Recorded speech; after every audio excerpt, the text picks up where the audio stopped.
পিতার বাল্যকালের প্রথম বিদ্যালয় পরিদর্শন করলেন বঙ্গবন্ধু কন্যা প্রধানমন্ত্রী শেখ হাসিনা। তিনি বলেন, বঙ্গবন্ধুকে হত্যার পর দেশের প্রকৃত ইতিহাস মুছে ফেলার চেষ্টা হয়েছে। টুঙ্গিপাড়ায় বিদ্যালয়ের শিক্ষার্থীদের শিক্ষা উপকরণ বিতরণ করে এসব কথা বলেন প্রধানমন্ত্রী। আরও জানাচ্ছেন সৌমিত্র মজুমদার, আর ছবি তুলেছেন মঞ্জুর রশিদ মামুন। গিমাডাঙ্গা টুঙ্গিপাড়া মডেল সরকারি প্রাথমিক বিদ্যালয়। এই বিদ্যালয়ে 1927 সালে প্রথম শ্রেণীতে ভর্তি হয়েছিলেন বঙ্গবন্ধু শেখ মুজিবুর রহমান। পড়েছেন তৃতীয় শ্রেণী পর্যন্ত।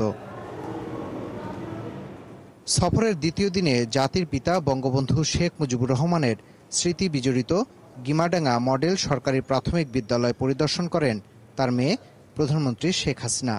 বিদ্যালয়টিতে গেলে সেখানকার শিশু শিক্ষার্থীরা প্রধানমন্ত্রীকে বরণ করে নেয়। এখন জন্ম সনদ দিয়ে খোলো বিকাশ স্টুডেন্ট অ্যাকাউন্ট। নিজের বিকাশ নিজে কর। প্রধানমন্ত্রী উদ্বোধন করেন বঙ্গবন্ধু কর্নার।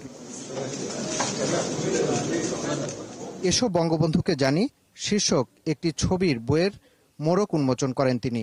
শিক্ষা উপকরণ বিতরণ করেন শিক্ষার্থীদের মধ্যে। এ সময় প্রধানমন্ত্রী বলেন, ৭৫-এর পরে দেশের প্রকৃত ইতিহাস মুছে ফেলার ষড়যন্ত্র হয়েছে। স্বাধীনতার ইতিহাস জানতে শিশু শিক্ষার্থীদের আহ্বান জানান প্রধানমন্ত্রী। জাতির পিতা বঙ্গবন্ধু শেখ মুজিব ছোটবেলা থেকে কিন্তু সাধারণ মানুষের জন্য কাজ করতেন। নিজের জীবনে কোনো সুখ সুবিধা কিচ্ছু দেখেনি, শুধু একটাই ছিল, এদেশের মানুষকে কিভাবে এই দারিদ্র্যের হাত থেকে মুক্তি দেবেন, কিভাবে একটা উন্নত জীবন দেবেন এবং ছোট্ট শিশুরা জন্য একটা সুন্দর জীবন পায়, সেটাই ওনার জীবনের লক্ষ্য। এখনকার শিশু শিক্ষার্থীদেরই আগামীর স্মার্ট বাংলাদেশের কারিগর হিসেবেও উল্লেখ করেন প্রধানমন্ত্রী। ছোট্ট সোনামণি, তোমাদের জন্য তো আশীর্বাদ রইল। তোমার লেখাপড়া শিখে বড় হও, কারণ স্মার্ট বাংলাদেশ গড়ে তুলবো। সেই বাংলাদেশে তো তোমরাই হবে আসল স্মার্ট, যার দেশ চালাবে, তাই না? পরে প্রধানমন্ত্রী টুঙ্গিপাড়া মাল্টিপারপাস পৌর সুপারমার্কেট পরিদর্শন করেন। সেখানকার ব্যবসায়ীদের খোঁজ খবর নেন প্রধানমন্ত্রী।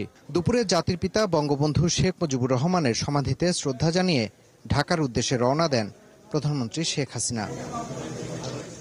সৌমিত্র মজুমদার, ৭১, টুঙ্গিপাড়া, গোপালগঞ্জ।